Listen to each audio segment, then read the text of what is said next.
January after the Obama administration put off approving the tar sands oil pipeline. Another major fight between environmentalists and the White House is brewing in the Northeast. Earlier this week, the Delaware River Basin Commission released draft regulations to allow for the natural gas drilling technique known as fracking in the river's watershed. The commission's expected to vote on the rules on November 21st. With one seat on the commission, the White House may cast the deciding vote. The states of New York, Pennsylvania, New Jersey, and Delaware also each have a representative on the board. In a moment, we'll be joined by the film director and activist Josh Fox, who made the Academy Award-nominated film Gasland. But first, let's turn to his new short web video about this upcoming vote. The Delaware River has never been in greater danger. There's never been a more decisive or important moment in the fight against fracking in the Delaware River Basin than right now.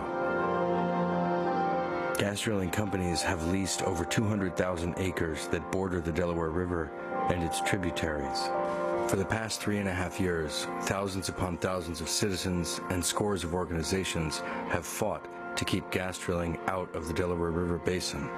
And for the past 3.5 years, the region has been in moratorium. On November 21st, all that could change. All in favor? Aye. On November 21st, the Delaware River Basin Commission will decide whether or not to end that moratorium and pass a plan that would allow for 20,000 gas wells in the Delaware River Basin. The Upper Delaware is one of the Northeast's most important watershed areas, providing clean water to Trenton, Philadelphia, southern New Jersey, and it is part of the interconnected watershed system that provides water to New York City, altogether providing water to 15 million people. Gas drilling and hydraulic fracturing is an inherently contaminating industrial process that injects millions of gallons of water laced with toxic chemicals at enormous pressure to break apart rock and release gas from underground formations. Watersheds across the nation have been contaminated with plastics, carcinogens, neurotoxins, and endocrine-disrupting chemicals, and with explosive natural gas. It causes massive land scarring, air pollution, a public health crisis, massive truck traffic, miles and miles of pipelines, blowouts, spills, accidents. It is a whole-scale industrialization.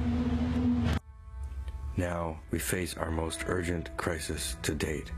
A new short web video made by Josh Fox, director of the Academy Award-nominated film Gasland. Josh Fox was also arrested, along with his mother, among the more than 1,200 people who are protesting the Keystone XL pipeline in Washington, D.C. Josh, why fight on the Keystone issue as you take on the issue of fracking? Well, actually, the Keystone issue is related to fracking. They use an enormous amount of natural gas to boil down the tar sands, along with huge quantities of water. So they're taking fracked gas from southern Alberta, they're taking fracked gas from all across Canada to create tar sands oil, and then they're pipelining it to several refineries already in the United States right now, where they have a waste product, which is natural gas, which is typically just flared off and not even counted. So this is an enormously wasteful process, but it's in the context of extreme energy. When you're talking about tar sands development, fracking, mountaintop removal, deep water drilling, all these things that are disastrous, that are very, very dangerous, it's part of a suite of this so-called new energy technology. So were you surprised by the announcement by the Obama administration that they're putting off fracking, they're putting off the Keystone XL decision for at least a year, and what Naomi Klein was just saying was since the investors, TransCanada said they will not stay with them, it could mean the death of the pipeline? It restored my faith in America. I mean, protest works, that's clear. People made an enormous amount of noise about the Keystone XL, and if anything is an encouragement to go ahead and protest at the Delaware River Basin Commission their regulations to frack the Delaware, frack 20,000 gas wells into the Delaware River watershed, the watershed that basically defines the word watershed, it's that. So I think that there's an enormous amount of momentum right now. There's been a moratorium until now? Yeah, there's been a moratorium. The Delaware River Basin Commission is a 5-member interstate body, the governors of New York, New Jersey, Delaware, and Pennsylvania, and a representative from the federal government, the Obama administration, in this case, the Army Corps of Engineers. So there's been a slow process, but I've been witness to thousands of citizens going to those River Basin Commission hearings over the past 3.5 years. As I've gone every 3 months, they have public hearings. And you've been watching these regulations advance. Just last February, they came out with their draft regulations.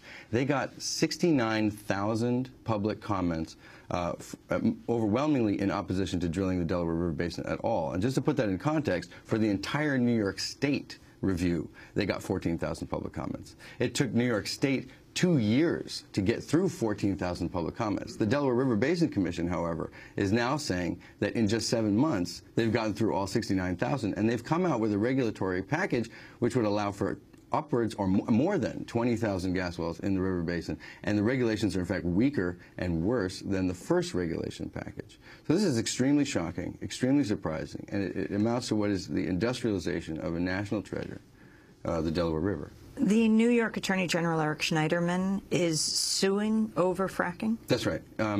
The Delaware River Basin Commission is required to conduct a cumulative impact study, that is to say a study of all the effects of what this proposal would mean according to the National Environmental Policy Act, NEPA. So that Eric Schneiderman took a look at this and said they're in violation of their own mission as a commission. Eric Schneiderman is the crusading Attorney General, along with Delaware's Beau Biden, right? Well, Vice President Biden's son. And it seems that they're working together on it. Around going after Wall Street. Okay. Well, and I know there's a conversation going on between Schneiderman and Beau Biden on the Delaware River Basin. However, it's crucial that the Obama administration, represented by the Army Corps, and the state of Delaware reject this proposal, reject these draft regulations. It's really coming down to those two votes. It's a 5-member commission, 3 out of 5 wins. New York has already stated that they're going to vote against the plan. Very surprising that they would come out and tell people. Indications are that New Jersey, Chris Christie, and Tom Corbett, the governor of Pennsylvania, will vote for it. So these 2 votes with the Obama administration. Chris Christie, the governor of New Jersey. Chris Christie, the governor of New Jersey. But the Obama administration and the governor of Delaware, Jack Markell, they both have to vote no for this proposition to be defeated. We have information about this vote and all these things that we want people to do at SaveTheDelawareRiver.com, a new site that was started by myself and 350 and Delaware Riverkeeper Network and Democracy for America and United for Action. The list of organizations goes on and on. 350.org, of course, instrumental in this Keystone, what environmental activists are calling a tremendous victory, the putting off of the decision. Where will all the efforts of the thousands of people, more than 10,000 just this past Sunday in Washington who've just experienced this victory go? Well, I got an email last night from Bill McKibben. He took time out of an incredible day of people congratulating him, Bill McKibben, the leader of 350, and he sent a message very clearly: fracking is next. The Delaware River will play a major role. So we're hoping that all of the people, and a lot of the fractivists out there took part in that initial demonstrations in front of the White House. This movement has to turn towards the Delaware River Basin right now as the most important battleground for fracking, both nationwide and worldwide. There have been a series of commercials that have come out on television. I want to play just a clip of one. These are for fracking. Facing some tough challenges right now. 2 of the most important are energy security and economic growth. North America actually has one of the largest oil reserves in the world. A large part of that is oil sands. This resource has the ability to create hundreds of thousands of jobs. At our Curl project in Canada, we'll be able to produce these oil sands with the same emissions as many other oils, and that's a huge breakthrough. That's good for our country's energy security and our economy. That's actually an ExxonMobil ad that was for the tar sands pipeline. But there are similar ones around fracking. Well, yeah, it's a part of the same campaign. You can't turn on the television without seeing a natural gas ad. You can't open up a magazine without seeing a natural gas ad. And their playbook is very, very clear. They've stated it. You have, at first, they attacked the hell out of the film. They sent a letter to the Oscars trying to rescind the nomination. And they realized that these brazen tactics, well, it's hard to say who they is. There is an attack dog group, sort of like a rabid pit bull who drank too much Red Bull, called Energy in Depth. And they go out and attack families, and they've attacked Gasland, they attack the New York Times, they attack ProPublica, the Pulitzer Prize-winning news source. I'm sure they've probably attacked you at one point or another. And there was a very brazen kind of attack strategy. I think that backfired on them. And what they're saying now is this is a charm offensive on behalf of the gas industry, but it's just as insidious, if not more. What they're saying is fracking is the road forward. This is the way to go. But when you're talking about the watershed for 16 million people, 15.6 million people, the Delaware River, that provides water to New York City, Philadelphia, southern New Jersey, Trenton. And what this regulation package amounts to is the permanent industrialization of that river, something that would never, ever recover from. This protest on November 21st, which you can find out more again about at SaveTheDelawareRiver.com, will happen across the river from the barracks that George Washington left behind when he crossed the river to defeat the British to start the United States of America. Maybe the most shocking piece in your film, In Gasland, that really ignited a nationwide movement against fracking was the water exploding. That when someone lights, that people could light up their water. Yeah. Well, this is incredibly distressing. You have that was several families in that one segment of the film Gasland who could do that, and that was out in Colorado. We had reports of it in Dimmock, and since that's in Dimmock, Pennsylvania, which is just 50 miles from the Delaware River Basin. And in Bradford County, just one county in Pennsylvania, over a period of 1 year's worth of drilling, they had reports of 130 different incidents of families who could light their water on fire. It is an epidemic. Just 3 days ago in Pavilion, Wyoming, which is a segment of the film Gasland, EPA came in and showed in that aquifer, where there's quite a lot of drilling, they have 50 times the safe levels of benzene and other fracking chemicals in the aquifer. I mean, the evidence mounts time and time and time again, and the science, which is trailing, I think, the journalism a little bit, continues to prove and show that there's a relationship between fracking and flammable water and fracking and contamination of groundwater with very, very serious chemicals and carcinogens. Josh Fox, thanks for being with us, director of the Academy Award-nominated film Gasland. We will link to the website SaveTheDelawareRiver.com and keep people updated on this debate. We did have a debate last Friday when we were up in Syracuse, because the Syracuse Common Council, their city council, has banned fracking. This is Democracy Now!, democracynow.org, The War and Peace Report. Back in a minute. May God bless and keep you always. May your wishes all come true.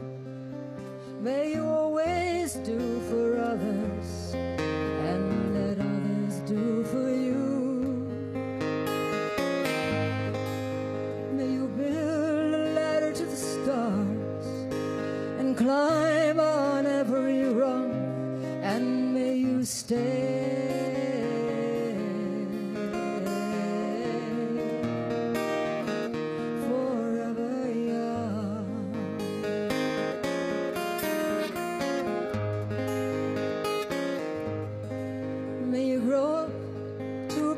righteous. May you grow up to be true. May you always know the truth. See the light surround